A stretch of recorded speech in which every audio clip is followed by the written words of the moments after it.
తాకట్లో ఉన్న మీ బంగారాన్ని విడిపించి ఆ రోజు ఆన్లైన్ రేటుకి కొంటాం. Sharma gold company.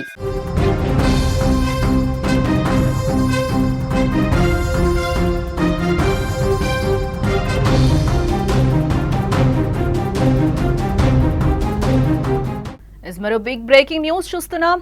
ధర్మస్థలలో శవాల వేటైతే ఇంకా కొనసాగుతోంది. దట్టమైన అడవిలో రెండో రోజు తవ్వకాలైతే కొనసాగిస్తున్నారు పోలీసులు. ఒకసారి 3 ప్రాంతాల్లో తవ్వకాలు జరుపుతున్నారు. కూలీల సంఖ్యను అధికారులు ఇప్పటికే పెంచినట్లుగా తెలుస్తోంది. మొదటి రోజు ఇప్పటి వరకు కూడా ఎలాంటి అవశేషాలు కూడా దొరకలేనట్లుగా మనకైతే తెలుస్తోంది. ప్రస్తుతం కర్ణాటకలోని ధర్మస్థల మిస్టరీ హత్యలు దేశవ్యాప్తంగా హాట్ టాపిక్ గా నడుస్తున్నాయి. రెండో రోజు నేత్రావతి నది ఒడ్డున అస్థిపంజరాల కోసం భారీ తవ్వకాలైతే ఆపరేషన్ కొనసాగుతోంది.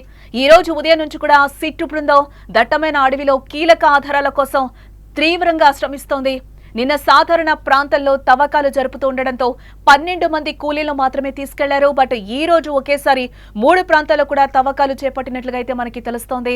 పనులనైతే వేగవంతం చేయడానికి అధికారులు కూలీల సంఖ్యను కూడా పెంచారు. ఆ విజువల్స్ అన్ని కూడా మనం సుమన్ టీవీ స్క్రీన్ మీద ఎక్స్క్లూజివ్ గా మీకు చూపించే ప్రయత్నం అయితే చేస్తుంది.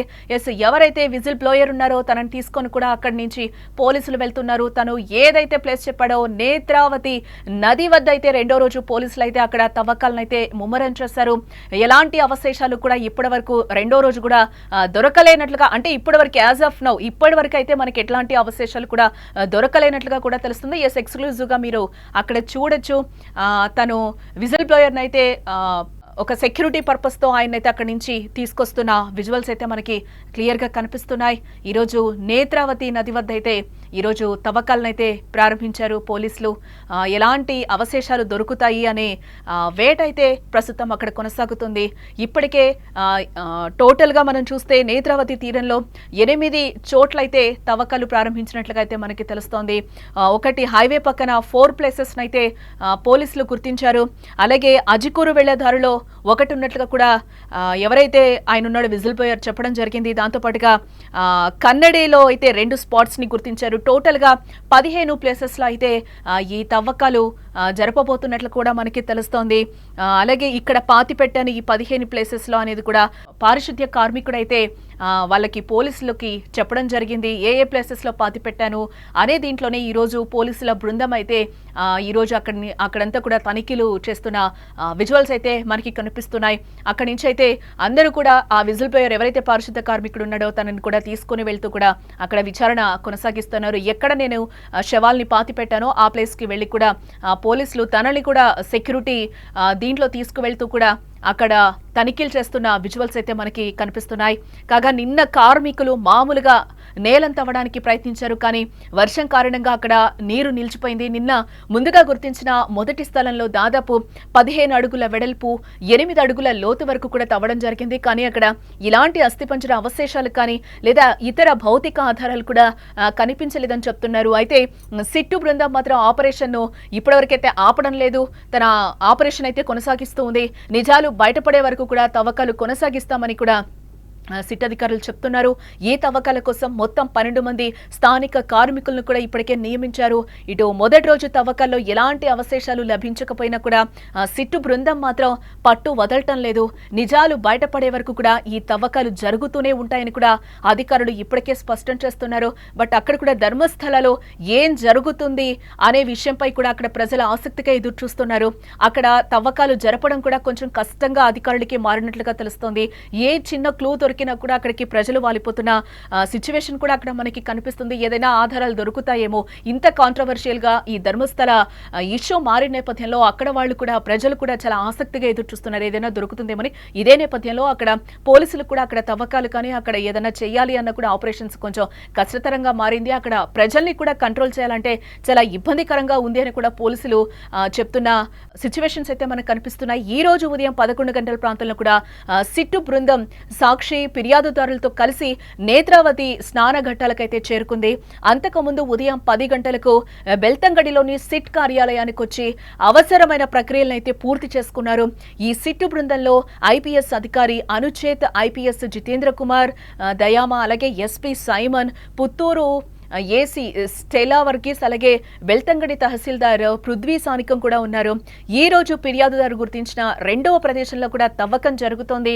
బట్ నేత్రావతి స్నాన ఘాటు దగ్గర జరుగుతున్న ఈ ఆపరేషన్ ను చూడటానికి అక్కడ వందలాది మంది స్థానికులు సంఘటన స్థలానికైతే చేరుకున్నారు. తెల్లవారుజాము నుండి కూడా అక్కడ ఆపరేషన్ ముగిసే వరకు కూడా చాలా మంది ప్రజలు ఈ తవ్వకాలను అక్కడ ఆసక్తిగా గమనిస్తున్న విజువల్స్ కూడా మనకి క్లియర్ గా కనిపిస్తున్నాయి. ఇవన్నీ కూడా అక్కడి నుంచి మీకు గ్రౌండ్ రిపోర్ట్ సుమన్ టీవీ ఎప్పటికప్పుడు ధర్మస్థల గురించి మీకు ఎప్పటికప్పుడు అప్డేట్స్ ఇస్తూనే ఉంది. ఈ మొత్తం వ్యవహారం కూడా 2012లో వెలుగులోకి వచ్చిన ధర్మస్థల వివాదంతో మొదలైందని చెప్పుకోక తప్పదు. అప్పట్లో సౌజన్య అనే 17 ఏళ్ల విద్యార్థిని దారుణంగా హత్యకు గురైంది. ఆమె మృతదేహం ధర్మస్థల సమీపంలో లభ్యమైంది. ఈ కేసులో ఒక వ్యక్తిని అరెస్టు చేసినా అతను ఆ తర్వాత నిర్దోషిగా విడుదలయ్యాడు. అయితే నిందితులకు శిక్ష పడలేదని, అసలు దోషులను పట్టుకోవాలని కూడా సౌజన్య కుటుంబంతో పాటు పలువురు నిరసనలు కూడా తెలిపారు. ఈ నేపథ్యంలో 1995 నుంచి 2014 వరకు ధర్మస్థలలో పారిశుద్ధ్య కార్మికుడిగా పనిచేసిన ఒక వ్యక్తి సంచలన ఆరోపణలు చేశాడు.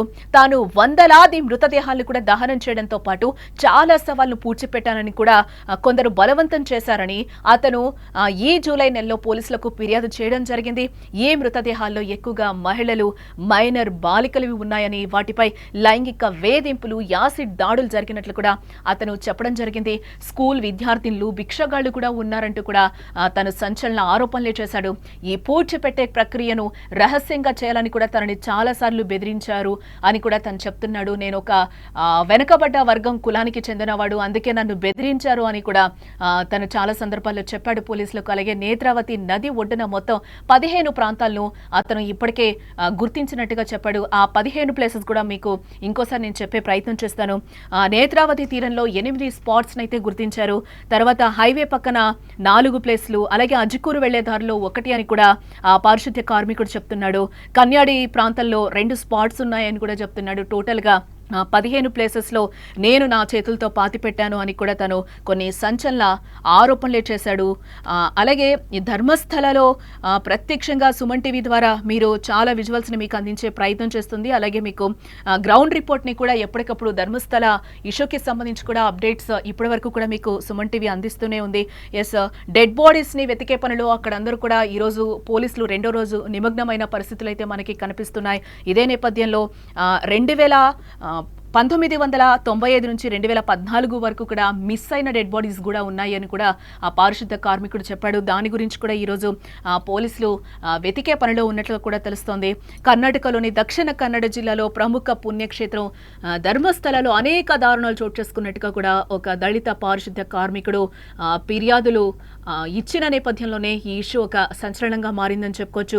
1 కాదు 2 కాదు, దాదాపుగా నేను 20 ఏళ్ల పాటు తాను అనేక మంది బాలికలు, మహిళల మృతదేహాలను ఇక్కడ మంజునాథ ఆలయ వర్గాల ఒత్తిడితో పాతి పెట్టేవాడని, అందులో ఎక్కువ శవాలు లైంగిక దాడికి, హత్యకు గురైనట్టుగా కనిపించావని కూడా అతడు తన ఫిర్యాదులో చెప్పడం జరిగింది. ఈ ఫిర్యాదుపై కేసు నమోదు చేసుకున్న పోలీసులు అప్పటి నుంచి కూడా దర్యాప్తు చేస్తూనే ఉన్నారు. ఈ విషయాలు తను బయటకు చెబుతున్నందున తనకు ప్రాణహాని ఉంది అంటూ కూడా సదరు పారిశుద్ధ్య కార్మికుడు ఫిర్యాదుతో పోలీసులు కూడా చెప్తున్నారు.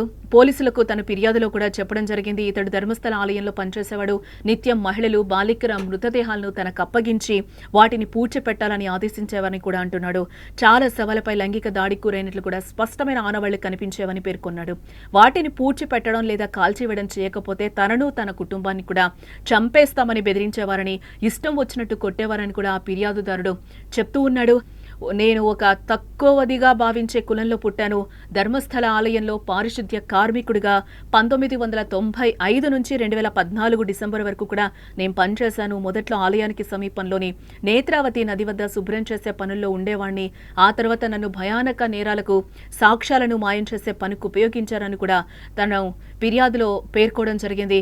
ఆ బాధాకర హత్యలు, తనపై జరిగిన భౌతిక దాడుల జ్ఞాపకాలను భరించలేక ఈ విషయాన్ని వెల్లడిస్తున్నానని కూడా తను చెప్పడం జరిగింది.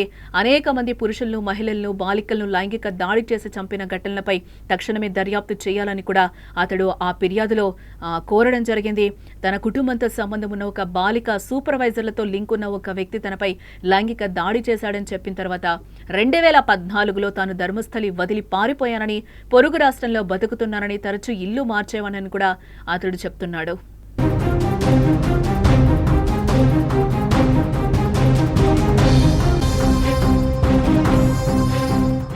ఇదంతా పక్కన పెడితే ప్రస్తుతం కర్ణాటకలోని ధర్మస్థల మిస్టరీ హత్యలు దేశవ్యాప్తంగా ఇప్పుడు హాట్ టాపిక్ గా నడుస్తుందని చెప్పుకోవాలి. రెండో రోజు నేత్రావతి నది ఒడ్డున అస్థిపంజరాల కోసం భారీ తవ్వకాలు ఆపరేషన్ అయితే కొనసాగుతుందని చెప్పుకోవాలి. ఈ రోజు ఉదయం నుంచి కూడా సిట్టు బృందం దట్టమైన అడవిలో కీలక ఆధారాల కోసం తీవ్రంగా శ్రమిస్తోంది. నిన్న సాధారణ ప్రాంతంలో తవ్వకాలు జరుపుతూ ఉండడంతో 12 మంది కూలీలను మాత్రమే తీసుకెళ్లడం జరిగింది. అయితే ఈ రోజు ఒకేసారి కూడా 3 ప్రాంతాల్లో తవ్వకాలు చేపట్టినట్లుగా అయితే మనకు తెలుస్తోంది. పనులను వేగవంతం చేయడానికి అధికారులు కూలీల సంఖ్యను కూడా పెంచడం జరిగింది. కాగా నిన్న కార్మికులు మామూలుగా నేలనైతే తవ్వడానికి ప్రయత్నించారు. కానీ వర్షం కారణంగా నీరంతా అక్కడ నిలిచిపోయింది. నిన్న ముందుగా గుర్తించిన మొదటి స్థలంలో దాదాపుగా 15 అడుగుల వెడల్పు అలాగే 8 అడుగుల లోతు వరకు కూడా తవ్వడం జరిగింది. కానీ అక్కడ ఎలాంటి అస్థిపంజరాలు అవశేషాలు కానీ లేదా ఇతర భౌతిక ఆధారాలు కూడా కనిపించలేదని తెలుస్తోంది. అయితే సిట్టు బృందం మాత్రం ఆపరేషన్ ను ఆపడం లేదు, కొనసాగిస్తూ ఉంది. నిజాలు బయటపడే వరకు కూడా ఈ తవ్వకాలు కొనసాగిస్తామని కూడా స్పష్టం చేస్తోంది. ఈ తవ్వకాల కోసం మొత్తం 12 మంది స్థానిక కార్మికులను అయితే నియమించడం జరిగింది అధికారులు.